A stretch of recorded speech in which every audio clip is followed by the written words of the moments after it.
hick. Now, is that a stereotyped impression of a hillbilly mountain person who wanders around in the woods? Well, it could be. Could be.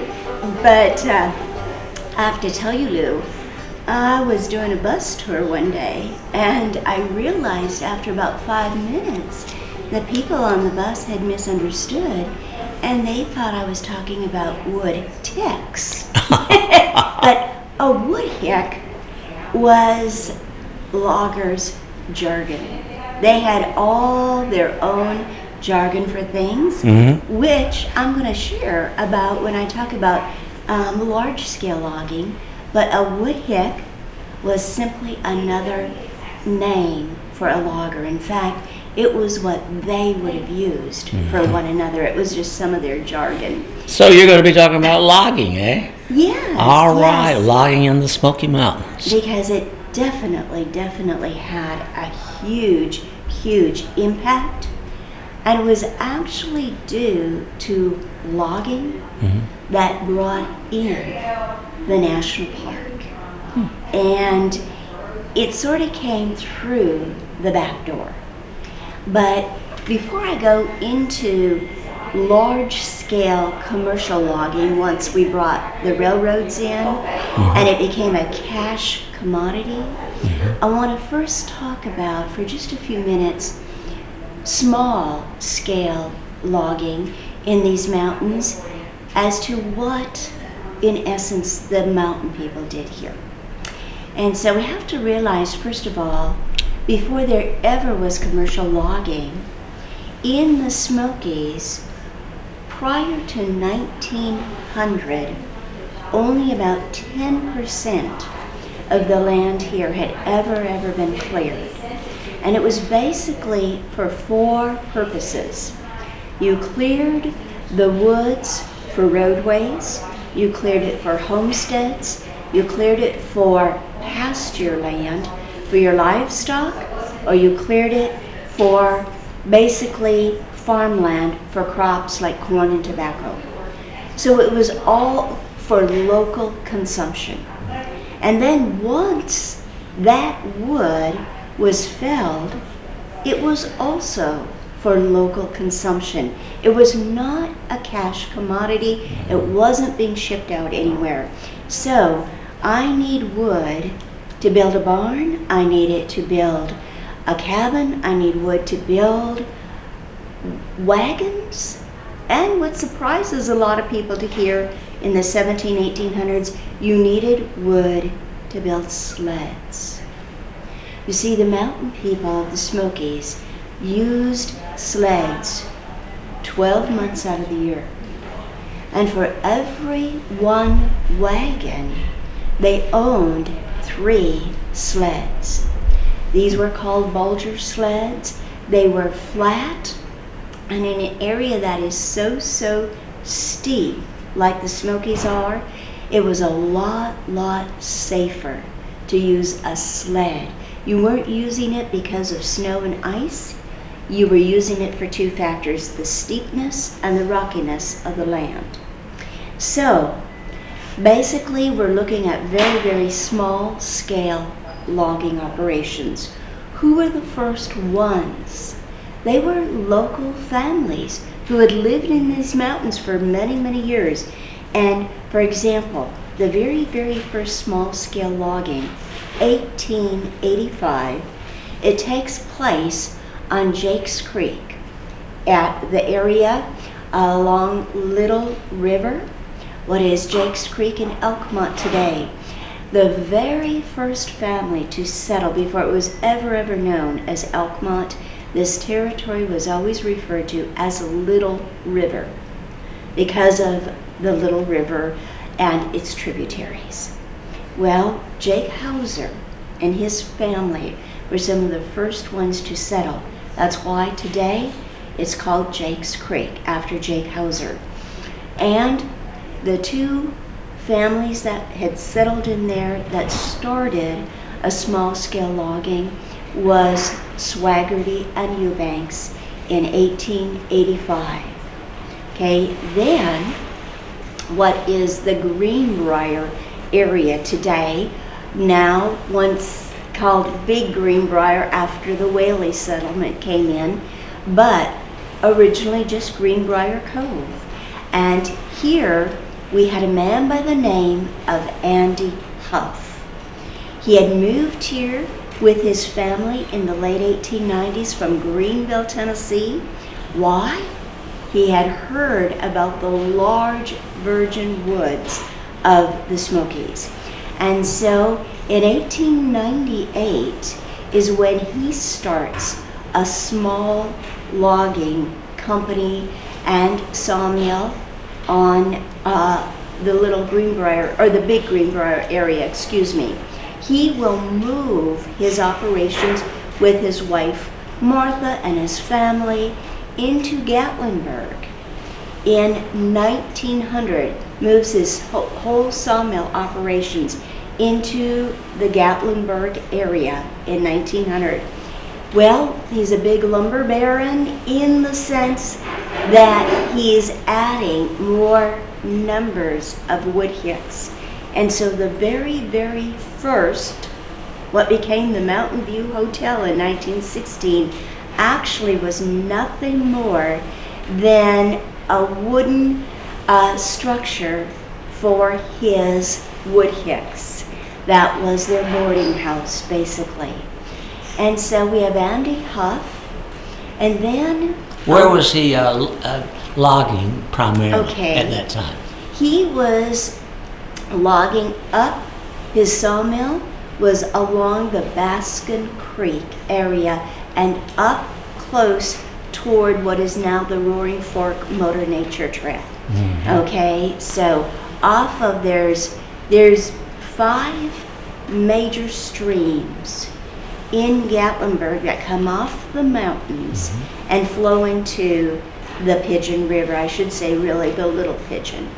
And so he was off of Baskin's Creek, he was off of what Mill Creek and LeConte Creek are.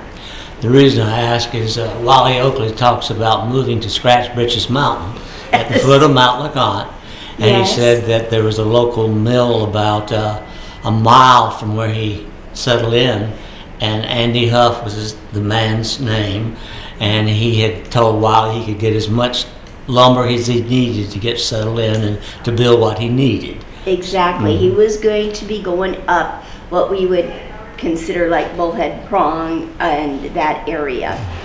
And so he had small scale logging, and then we had on Ramsey Prong a man by the name of Leander Whaley, and then on Little Dudley Creek on what is the north end of Gatlinburg today was Bill King. Okay, so we had these 4 that were engaging in small scale logging. And what they would do, they would have a small portable mill. It was steam powered, and it was on 4 wheels, and they would take it to the spots where they were doing the cutting. And those little portable mills were known as little peckerwood mills. And you would take them out into the woods. And that's what the wood hicks simply called the sticks. Okay? Well, so the first process of small scale logging is that we're going to need a process to fell the wood. So we had 3 people in a team. You had 2 sawyers and you had 1 chipper. Okay, their equipment, very, very simple handheld equipment. And so we would have the 2 sawyers. Their most important piece of equipment was a 6 to 8 foot long cross-cut saw. And they called that saw their misery whip. Okay? Say that again? The saw, the cross-cut saw, was known as their misery whip. Okay? And then what's going to happen, your chipper very, very important. The responsibility he has based on years of experience in these woods. Because it was the chipper who determined what tree we were going to cut, and he'd study that tree. And of course, all trees have a natural bow, you might call it a bend or a lean-to. So he had to study that tree to determine where he wanted it to fall. So once the chipper examined the tree, determined basically the bow of the tree or the lean of the tree, he's going to mark about 35% off of that natural lean, or go maybe about 1/3 away from where the natural lean is, and make his first lead cut.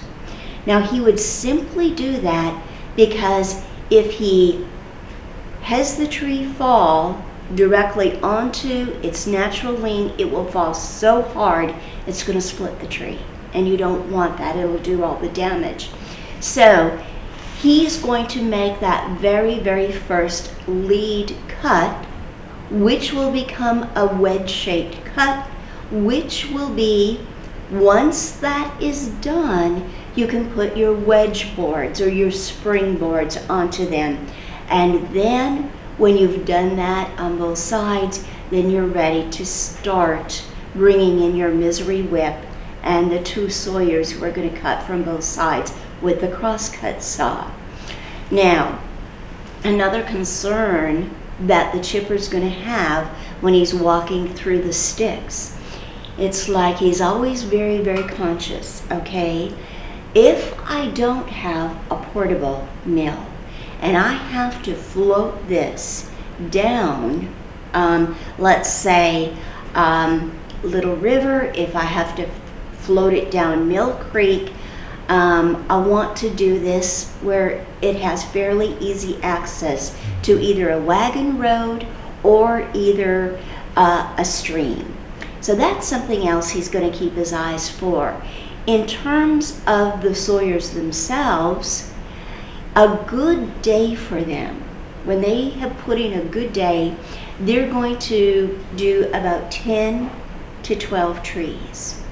And also, that means about 10,000 board feet. And once they fell those trees, you know, they'll probably do a day of felling. And it may be the same people who come back and basically cut off, you know, cut the limbs and the tops of the trees, or it may be somebody else who's just an expert on doing that, okay? So that's all part, very simply put, of the felling process. I want to cover one more thing that falls under the small scale logging. But whether it was small scale or commercial large scale logging, one factor that we have in common is the type of wood that was chosen. And of all the different woods in the Smokies, by both small and large scale loggers, the most favorite wood to come out of the Smokies was the tulip, the state tree of Tennessee, but the most dominant type of wood in the Smokies. We have 130 varieties of trees, more than any other single place in all America and Northern Europe put together. This is one of the reasons we are a World Heritage UNESCO site.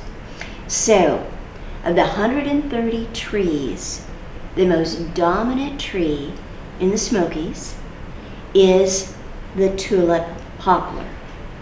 Member of the magnolia family, it is also known as the yellow poplar. And it was very, very easy to fell. And you got to remember, if you are using simple tools, you got an axe, you got a misery whip, and you got wedges. And so this was very, very easy to fell because a tulip tree, a mature tulip tree, grows very, very fast. They grow extremely straight, and it might be 30 to 40 feet up before your very first limb. Also, they cut extremely well, they did not split, and they floated well. So this was a great, great wood. All right, so now that we have our tree down on the ground, we've got to transport them if we don't have a small portable mill. And so, for example, like Andy Huff, he would have a sawmill up in the Baskins Creek area. And so for him to get his wood, there's 3 different methods that was used by small-scale loggers.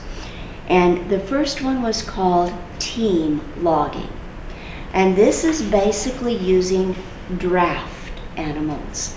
So that's why it's called team logging. You were transporting by using a team of horses, a team of oxen, or a team of mules. And each different one had its distinct advantages and disadvantages. For example, let's say I'm going to use horses.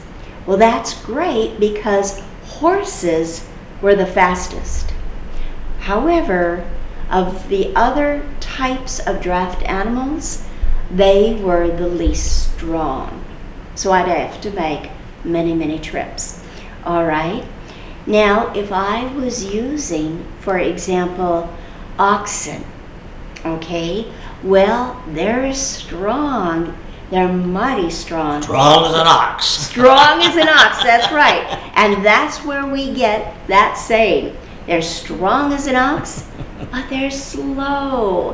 And if you remember, Bill Walker, over in Walker Valley, what is today known as Tremont, okay, he had a bright, bright red ox, and he called her Berry, basically short for strawberry, because she was bright, bright red. And when he was doing his own, before he ever sold any land to Mr. Townsend, and he was only clearing off some for his family, well, basically, he used his ox Berry. And if you were cracking the whip on one of those oxen, you were called a bull whacker.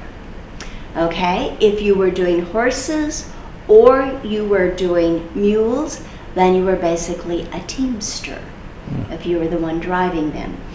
Now, we also had mules, which might surprise you to find out they were, of the draft animals, the actually smartest, but they were the most unpredictable.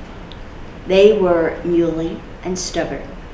And so, as I said, each one has its own advantage, but also they could be difficult in their own ways to work with. Now, that was the first method, team logging. The second method of small-scale logging and transporting was known as ball hooting. And that is when you simply manhandled these great, great big logs. And ball hooting was either skidding those logs or rolling them. And this was used in areas where the land was so steep that once you got the trees down, it was not safe to even take any type of sled or wagon or team of animals up there. So you would send a team of big, strong, muscular men, and they would have what was called a peavey or a cant hook. There was a man, he was a blacksmith, Joe Peavey, up in Michigan, who had invented in the early 1900s, I believe it was, he invented a long, long pole with a C-shaped sharp, very sharp hook, and then a V-shaped prong-like.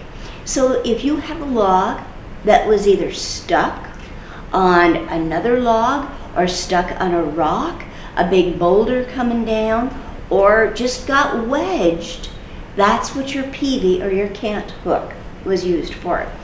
And so this was not as gentle or tender on the land as team logging, because think about it.